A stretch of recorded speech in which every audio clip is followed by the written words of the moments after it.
How we doing, everybody? Brent Swanson from Midwest Muscle Report, here with Nadia Wyatt. What are we, Nadia? How many days are we out from the Olympia right now? About 2 weeks? We are 12 days out from the Olympia, 12 or 13 days. So, yeah, a little under 2, actually.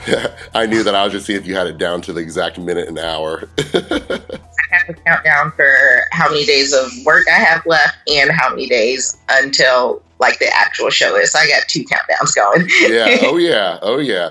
Now, talking about work, what do you do? I am actually a senior manager for Target, and that's what I do full time. And then also I compete, bodybuilding. Yeah, so of course. Most of my time is spent in Target. Yeah, and we'll get to that in a minute, because I always like to ask people how they, how they juggle a full-time working job with bodybuilding competing, because it's not always the easiest thing to do. But kind of talk to us about this year of competing. Talk to us about the shows that you've done leading up to the Olympia. Well, my competition history actually is kind of short right now, but I started competing in 2014 in PC. I did 5 shows total. Nationals was my 5th show, and I won my class at Nationals to get my pro card. 2015 was my pro debut season. I competed in 5 shows and placed top 5 in 3 of those 5 shows. And then this year is my 2nd year as a pro. I did the St. Louis Pro Show in April. I think that's Jack and Ian show. Mm-hmm. And I placed 3rd at that show. And then went down to Louisiana Memorial Day weekend and actually won the Louisiana Pro. So that is where I qualified for the Olympia. Awesome. So yeah, it's kind of funny too, because some people really have to toil in the NPC before they win the pro card, and then some people are just blessed, and they might be at the right show at the right time, or they're just that genetically gifted to where they don't need to do as many shows. So that's really great that your look is awesome, and that's what the judges are looking for. So you did, you have turned pro actually quite quick as far as the figure division is concerned. Now let me ask you this. From the St. Louis show and the show in Louisiana that you won, where did you feel like your weaknesses were, and then how have you maybe stepped up your training or stepped up your nutrition at all between then and the Olympia to try to bring the complete package? Well, for the in-between, because there was I had about 6 weeks in between the St. Louis show and then the Louisiana Pro. And starting out, my coach didn't really want me to do that St. Louis show just because our goal was to do the Louisiana show. He wanted me to take a longer off season, but since I'm from St. Louis and my family lives in the area, and it's hard for family to get to see you compete because shows are all over the place. So we made a game plan and was like, all right, we're just going to go ahead and do it. So I did the St. Louis show so that my friends and family could actually be there to see me compete. And that little short 6 weeks, I took about a week just to kind of relax after the show, and then spent the next 5 weeks really just continuing the same style of prep that we had been doing for St. Louis. So it was more focused on higher volume, because I can't play the size game. Like, I'm 5 feet and on stage 108 pounds. So we really just focused on conditioning. But going into the Olympia, since winning the Louisiana Pro, my legs, as far as size, my quad sweep is something that, we have really been working on with pointing my toes in different directions as I'm doing pretty much anything on leg day, trying to get a better quad sweep. So that has really been the main thing that I've been focused on actually bringing up this year. And what we've been working on throughout the prep for the Olympia. Right. That's great. And you're coached by the Titonis, correct? No, I am actually coached by Dave Hentz. He is with Underrated Muscle. And he is based out of Milwaukee. Okay, great. great. Well, I tell you what, I was just on your social media, what was it, a few days ago, and you had some before and after pictures of you and your current progress. And I tell you what, your conditioning is always like second to none.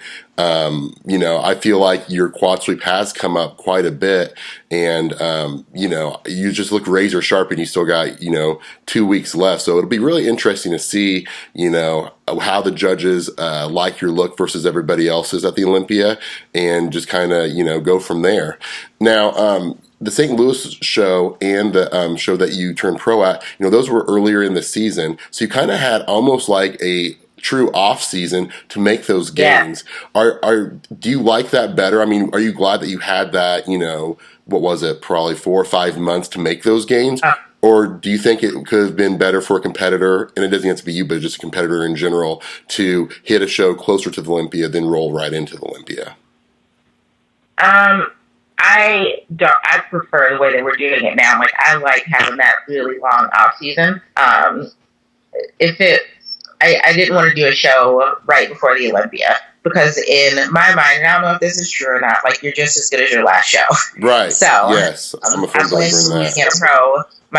My goal in my mind is literally just to focus on what I need to do to get one of those top spots at the Olympia. So I didn't want to step on stage and, risk maybe placing, down near the bottom. Not that that would happen, but I mean, it's possible. So in my mind, you're as good as your last show, and that's what everyone remembers. So I didn't want to step on stage before then. And also, I feel like I just wanted to give my body more time to build.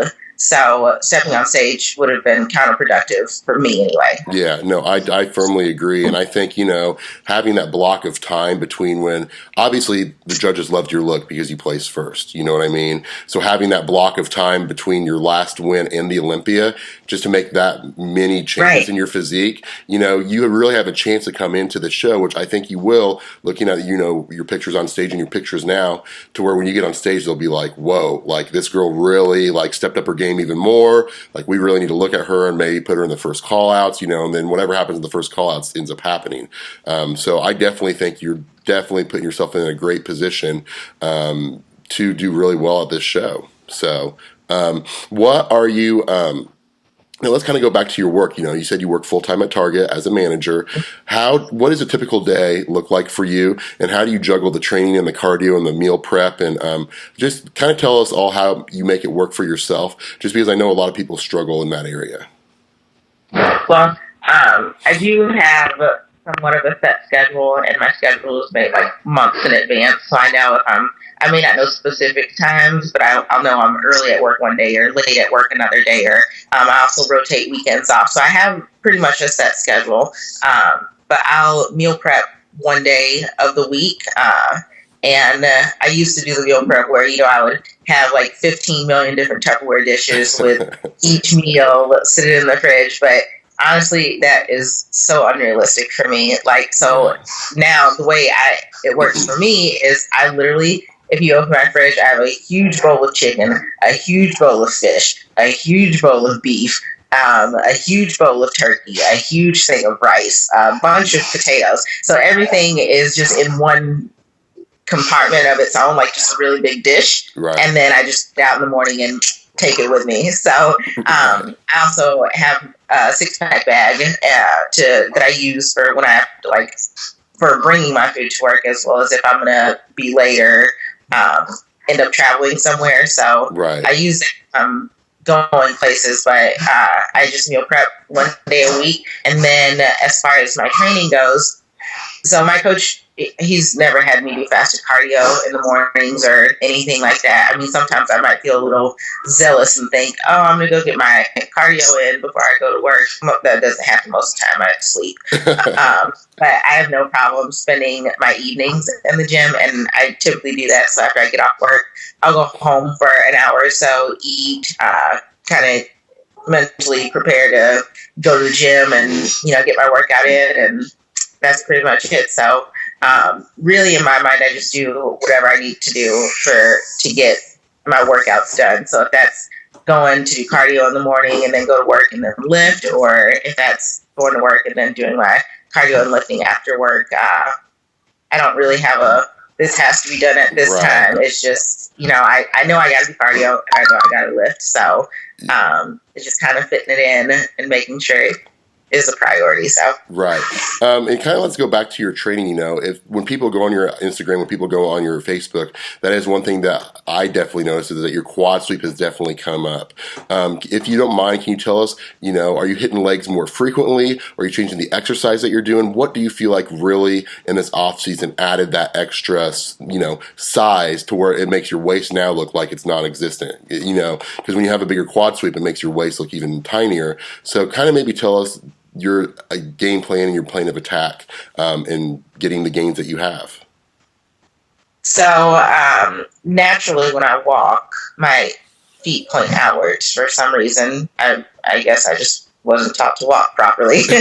But anyways, they point out. You know, with you walk every single day, all the time, everywhere. So with changing to pointing my toes forward, so I can feel more in my quad, like the outer quads, as I'm doing squats or leg press or whatever the exercise is. We've done that, as well as focusing more on, like I still squat heavy. I mean, I might not max out every day in the gym for legs, but I definitely do a lot of like heavier sets for whenever I train legs.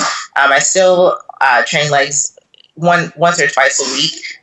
It just kind of depends on what day of the week I started, like what body part I started on at the beginning of the week. So sometimes I do end up hitting legs twice. But it's more, the big change that we made was more focused on like heavier reps versus just doing more reps with less weight, which, you know, is more of a conditioning thing. But so just really focusing on a mind muscle connection. I think about that a lot when I train legs. Like I think about where I should be feeling the exercise that I'm doing, and making sure that it's like I'm working, like it's heavy and that it's not like me just throwing around weight. So and that's something in me being able to have this job and talking to a lot of top competitors, that's what they say a lot. You know, I feel like a lot of people go into the gym, even competitors, they'll just go in and say, oh, it's arm day, so we're just going to work arms. But it's like, what part of the arms are you working? You know, if you're working the triceps, what head are you really focusing on? You know, because when you really do think about it and change the angles maybe slightly, it does make a big difference than just throwing weight around. And the thing is, you can still go heavy and have the mind muscle connection. Just because you go heavy doesn't mean you lose form, doesn't mean that you don't think about what you're actually doing. So I think that's awesome. That's awesome that you did that. And something that kind of came to mind too is, you know, like how you said you walk with your toes out. But when you do that, you're putting a lot of the stress on the inside part of your quadricep. So if you do straighten out your legs, I bet the first few days when you straightened out your legs and really were conscious about that, I bet the outside part of your quad, your lateralis, I bet like you probably felt it the next day. You're like, oh my gosh, like, I'm actually sore from walking straight. Yep. Awesome. Well, hey, Nadia, we got 2 weeks left. I look forward to doing a follow-up interview after a great finish here at the Olympia. But we're going to let you go, finish your coffee, and have a great day training, okay? Thanks so much. All right, Nadia, thank you. This is Brent Swanson from Midwest Muscle Report. Please make sure to follow Nadia in her road to the Olympia, and we will definitely do a follow-up interview with her after the Olympia. Thanks, guys.